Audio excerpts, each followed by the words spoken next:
আজকে আমার বাবার সাথে ঘটে যাওয়া একটি ঘটনা শেয়ার করব আপনাদের কাছে। অনুগ্রহ করে ভিডিওটি টেনে দেখবেন না, প্রথম থেকে শেষ পর্যন্ত দেখুন আর ভিডিওটিতে একটি লাইক দিয়ে দিন। ছোটবেলা থেকে আমি বাবার ভরসায় বড় হয়েছি, কিন্তু এখন আমি বড় হয়ে গেছি আর বাবা যেন একা হয়ে গেছেন। মা থাকেন না এখানে, তিনি মাঝে মধ্যে বোনের বাসায় গিয়ে থাকেন। ফলে আমাদের এই বাড়িতে থাকে শুধু আমি আর বাবা। এই একসাথে থাকা যেন এক অদ্ভুত ছায়ার মতো আমাকে সবসময় ঘিরে রাখে।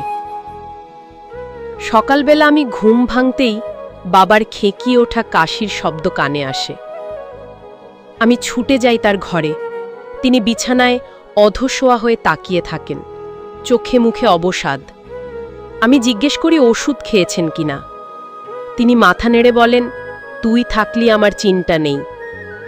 এই কথাটুকুই আমার বুক কেঁপে ওঠে। আমি কি সত্যিই তার ভরসা, নাকি শুধু একাকিত্বে ডুবে গিয়ে তিনি এই নির্ভরতা দেখান? রান্নাঘরে গিয়ে আমি নাস্তা করি, বাবার জন্যও তৈরি করি, কিন্তু খাওয়ার টেবিলে বসে দেখি তিনি আমার দিকে তাকিয়ে আছেন। চুপচাপ চা নেড়ে যাচ্ছেন, অথচ চোখ একটুও নামাচ্ছেন না। আমি অস্বস্তি পাই, কিন্তু কিছু বলি না। জানি বাবার ভেতরে এক অদ্ভুত শূন্যতা তৈরি হয়েছে, তবুও তার এভাবে তাকানো আমাকে কেমন যেন অস্থির করে তোলে। বিকেলে আমি বারান্দায় দাঁড়িয়ে বই পড়ি। বাবা এসে আমার পাশে দাঁড়ান, কিছু বলেন না, শুধু তাকিয়ে থাকেন। হঠাৎ হাত বাড়িয়ে আমার চুলের গোড়ায় আলতো স্পর্শ করেন, যেন কোনো কারণ ছাড়াই। আমি থমকে যাই। তিনি হয়তো ভেবেছিলেন আমি টের পাব না, কিন্তু আমি টের পাই। সেই স্পর্শের ভেতর যে অদ্ভুত টান ছিল, সেটাই আমাকে কাঁপিয়ে তোলে। বাবা কি বলতে চাইছেন, কি বোঝাতে চাইছেন, আমি বুঝি না। তবে আমি অনুভব করি তিনি আমাকে আগের চেয়ে ভিন্নভাবে দেখছেন। আমি বই বন্ধ করে ভেতরে চলে আসি। বাবা চুপচাপ দাঁড়িয়ে থাকেন, কিছু বলেন না। তবুও তার নীরবতা যেন আরও ভারী হয়ে ওঠে। রাতে আমি নিজের ঘরে শুয়ে ভাবি, বাবা কেন এমন করছেন? আগে তো তিনি এমন ছিলেন না। হয়তো একা থাকার কারণে তার ভেতর এক ধরনের নির্ভরশীলতা জন্ম নিয়েছে। আমি কি তার সেই শূন্যতা পূরণ করতে পারি, নাকি আমি নিজেই ফেসে যাচ্ছি তার ভেতরের অদ্ভুত আকাঙ্ক্ষায়? আমি জানি না, কিন্তু ভয়ের মতো এক ধরনের টান আমাকে আঁকড়ে ধরে। আমি বাবার মুখ এড়িয়ে যেতে পারি না। তার দৃষ্টি আমার ভেতরকে কাঁপিয়ে দেয়। রাতে ঘুম ভাঙলে দেখি বাবা আমার ঘরের দরজার বাইরে দাঁড়িয়ে। আমি ভয়ে কেঁপে উঠি। তিনি কিছু বলেন না, শুধু দরজার আড়াল থেকে আমার দিকে তাকান। আমি ডাক দিই, তখন তিনি ধীরে ধীরে সরে যান। এই ঘটনাটা আমাকে আরো ভেতর থেকে অস্থির করে তোলে। আমি জানি না এই পথ আমাকে কোথায় নিয়ে যাবে।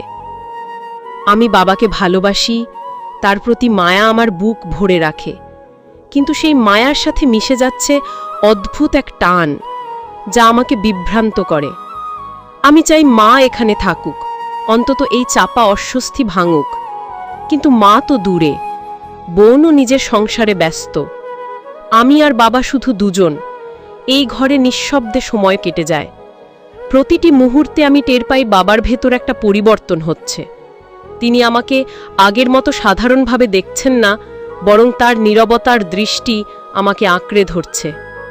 আমি ভয় পাই, আমি দ্বিধায় থাকি, তবুও আমি তার কাছ থেকে দূরে যেতে পারি না, কারণ আমি জানি বাবা ছাড়া আমার কেউ নেই, আর বাবা আমার সব কিছু। সেদিন বিকেলে আমি ঘরে পড়াশোনা করছিলাম। মা কয়েকদিনের জন্য বোনের বাসায় গেছেন, তাই পুরো বাড়িতে শুধু আমি আর বাবা। চারপাশ যেন আরও নীরব হয়ে উঠেছে। প্রতিটি দেয়াল যেন চাপা শব্দে কেঁদে ওঠে। আমি বুঝতে পারি বাবার ভেতর কিছু একটা চলতে থাকে। তিনি হঠাৎ আমার ঘরে এসে দাঁড়ান, হাতে এক গ্লাস পানি। বলেন, তুই সারাদিন পড়ছিস, একটু পানি খা। আমি গ্লাসটা নিই, কিন্তু তার চোখে এক অদ্ভুত দৃষ্টি টের পাই, যেন তিনি আমার ভেতরটা পড়তে চাইছেন। আমি কিছু না বলে গ্লাসটা নামিয়ে রাখি। বাবা আমার বিছানার পাশে বসে পড়েন। আমি অবাক হয়ে বলি, বাবা কিছু লাগবে? তিনি চুপ করে মাথা নাড়েন, কিন্তু সরে যান না, বরং ধীরে ধীরে আমার হাতটা নিজের হাতে নেন। আমার বুক ধক করে ওঠে। আমি টের পাই তার হাতের কাঁপুনি, যেন তিনি কিছু বলতে চাইছেন কিন্তু থেমে যাচ্ছেন। আমি নীরব হয়ে যাই। বাবার মুখে অদ্ভুত ক্লান্তি আর টান। তিনি ফিসফিস করে বলেন, তুই ছাড়া আমার আর কেউ নেই, আমি অনেক একা হয়ে গেছি। আমি তার দিকে তাকাই, কি উত্তর দেব বুঝতে পারি না। শুধু মনে হয় এই কথার আড়ালে লুকিয়ে আছে গভীর এক আকাঙ্ক্ষা। আমি হাত ছাড়াতে চাই, কিন্তু বাবার মুঠি শক্ত হয়ে ওঠে। তিনি আমার চোখের দিকে তাকিয়ে নীরব হয়ে যান। সেই নীরবতা আমাকে কাঁপিয়ে তোলে।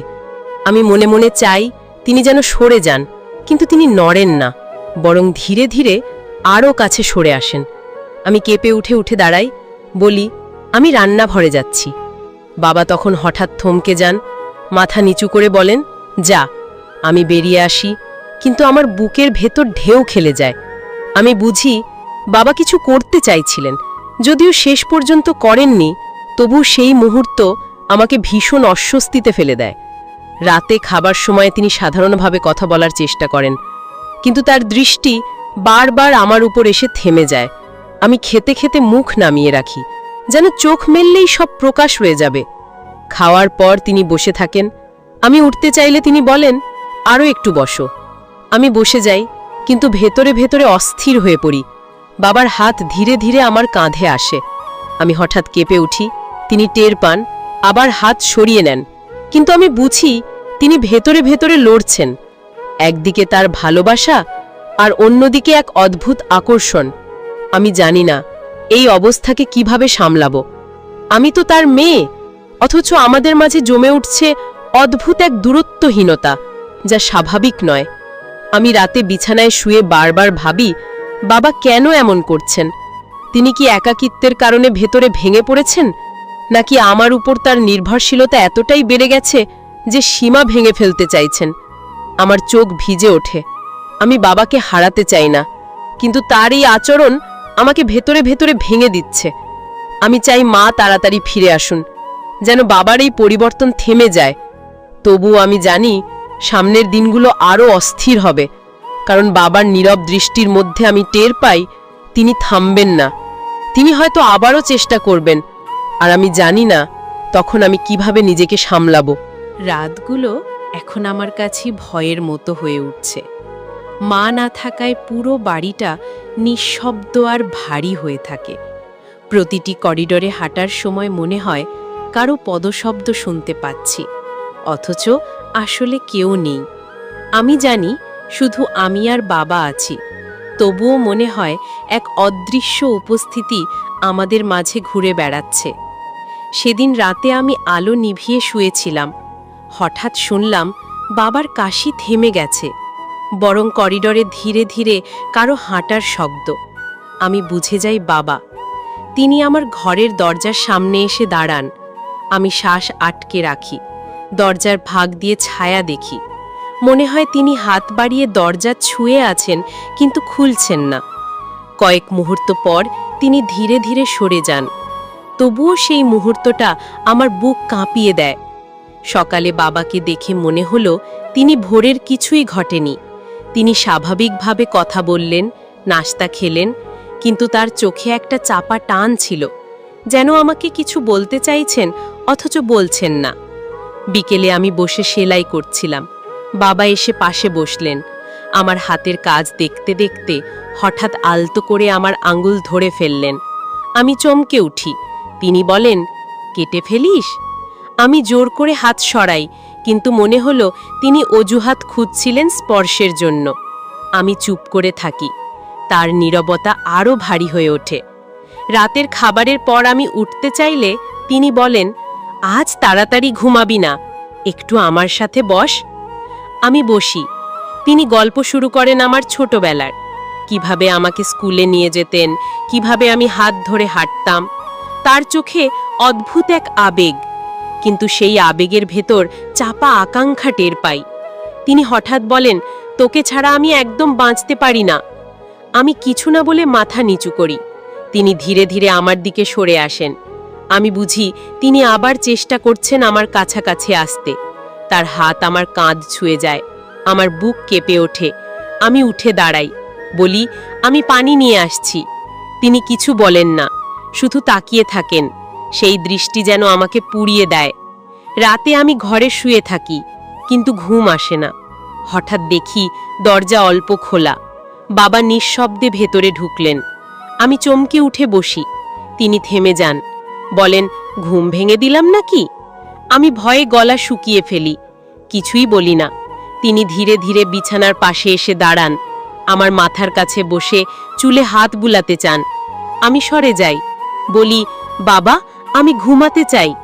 তিনি থেমে যান, কয়েক সেকেন্ড চুপ থেকে আবার সরে দাঁড়ান, তারপর দরজা ঠেলে বেরিয়ে যান। কিন্তু সেই মুহূর্ত আমাকে ভেতর থেকে টুকরো টুকরো করে ফেলে। আমি কাঁথার ভেতর মুখ লুকিয়ে কেঁদে ফেলি। আমি বুঝতে পারছি বাবা আর আগের মতো নেই। তিনি এমন কিছু চাইছেন যা স্বাভাবিক নয়। আমি তার মেয়ে হয়েও তার চোখের ভেতর অন্য এক রং দেখি। এই রং আমাকে শিহরিত করে, ভীত করে, বিধায় ফেলে। আমি একদিকে তাকে হারাতে চাই না, অন্যদিকে তার এই টান আমার বুককে ভেঙে দেয়। আমি পরের দিন ভোরে ঘুম থেকে উঠে সিদ্ধান্ত নিলাম বাবার সাথে খোলাখুলি কথা বলবো। কিন্তু তাকে দেখেই আমার সব কথা আটকে যায়। তিনি যেন আগের মতোই স্বাভাবিক, কিন্তু আমার চোখে স্পষ্ট হয়ে যায় তার নীরব লড়াই। আমি জানি তিনি কিছুই করতেই চাইছেন, আর আমি জানি না আমি কতদিন তার এই চাপা চেষ্টা সামলাতে পারবো। দিনগুলো যেন এক অদ্ভুত ধাঁধায় আটকে গেছে। সকালে বাবাকে চা দিতে গেলেই দেখি তিনি আমাকে দীর্ঘক্ষণ নীরবে দেখে থাকেন। আমি যখন বলি চা ঠান্ডা হয়ে যাচ্ছে, তখন তিনি চমকে ওঠেন, যেন গভীর স্বপ্ন থেকে ফিরলেন। আমার ভেতরে ভয় জন্মায়, কিন্তু আমি নিজেকে শক্ত রাখি। বিকেলে আমি জানালার পাশে বসে লিখছিলাম। হঠাৎ বাবার হাত এসে আমার কাঁধে রাখে। আমি কেঁপে উঠি। তিনি বলেন, এভাবে ভয় পাবি না, আমি তো তোর আপন। আমি কিছু বলি না, কিন্তু আমার বুকের ভেতর ধকধক করে ওঠে। আমি বুঝতে পারি তিনি এখন আর আগের মতো নেই। তিনি এক অদ্ভুত টান অনুভব করছেন আমার প্রতি, যা বলা যায় না, বোঝানো যায় না। রাতে খাবার পর বাবার মুখে চাপা হাসি। তিনি বলেন, তোকে ছাড়া আমার জীবন থেমে যাবে। আমি বুঝি তিনি নির্ভর করছেন শুধু আমার ওপর। তবুও সেই নির্ভরতার মধ্যে অস্বাভাবিকতা আছে। আমি চুপচাপ বসে থাকি। তিনি আমার হাত ধরে ফেলেন। আমি ধীরে ধীরে হাত সরিয়ে নিই, কিন্তু তার চোখে অদ্ভুত আকাঙ্ক্ষা ভাসে। সেই আকাঙ্ক্ষা আমার বুককে ভারী করে তোলে। রাতে আমি শুয়ে থাকতে থাকতে শুনি দরজা খুলছে। বাবার ছায়া আমার ঘরে ঢুকছে। আমি নিঃশ্বাস আটকে রাখি। তিনি আমার বিছানার পাশে দাঁড়িয়ে নীরবে তাকিয়ে থাকেন। আমি চুপচাপ চোখ বন্ধ করি। কিছুক্ষণ পর তিনি ধীরে ধীরে আমার কপালে হাত রাখেন। আমি কেঁপে উঠি। তিনি ফিসফিস করে বলেন, তোকে ছাড়া আমি পারিলা। আমার চোখ বেয়ে জল গড়িয়ে পড়ে। আমি মুখ লুকিয়ে ফেলি। তিনি কিছুক্ষণ পর সরে যান। আমি ভোর পর্যন্ত ঘুমাতে পারি না। মনে হয় আমি ফেঁসে যাচ্ছি এমন এক সম্পর্কে যা স্বাভাবিক নয়। কিন্তু এই সম্পর্কের বাঁধন ছিঁড়ে ফেলা অসম্ভব, কারণ আমি তার মেয়ে। তবুও আমি তার চোখে অন্য কিছু দেখি, যা আমাকে অস্থির করে তোলে। সকালে উঠে আমি বাবার মুখোমুখি হই, বলি, তুমি এভাবে করো না। তিনি চুপ করে আমার দিকে তাকিয়ে থাকেন। তার চোখে লজ্জা নেই, বরং গভীর টান। আমি বুঝতে পারি তিনি থামবেন না। তার এই শূন্যতা আমাকে গ্রাস করবে। আমি ভয় পাই, কিন্তু বাবাকে ছেড়ে যাওয়ার কথা ভাবতেও পারি না। এই দ্বন্দ্ব আমাকে ভেতর থেকে ছিঁড়ে ফেলছে। এখন মনে হয় আমি এক অন্তহীন গোলকধাঁধায় হাঁটছি। বাবার নীরবতা আর দৃষ্টি প্রতিদিন আরও গভীর হয়ে উঠছে। রাতে আমি যখন ঘুমোতে যাই, মনে হয় দরজার আড়াল থেকে তিনি আমাকে দেখছেন। আমি জানি না এ ভয় নাকি টান। আমি কি তাকে ঘৃণা করছি, নাকি তার প্রতি টান অনুভব করছি? আমি নিজেকেই প্রশ্ন করি। সেদিন রাতে তিনি হঠাৎ আমার ঘরে ঢুকে পড়লেন। আমি চমকে উঠে বললাম, বাবা। তিনি থেমে গেলেন, মুখে অদ্ভুত বিষণ্ণতা। বললেন, তুই আমার থেকে দূরে যাস না। তার কণ্ঠে কাঁপুন। আমি কিছু বলিনি, শুধু চোখ নামিয়ে রেখেছিলাম।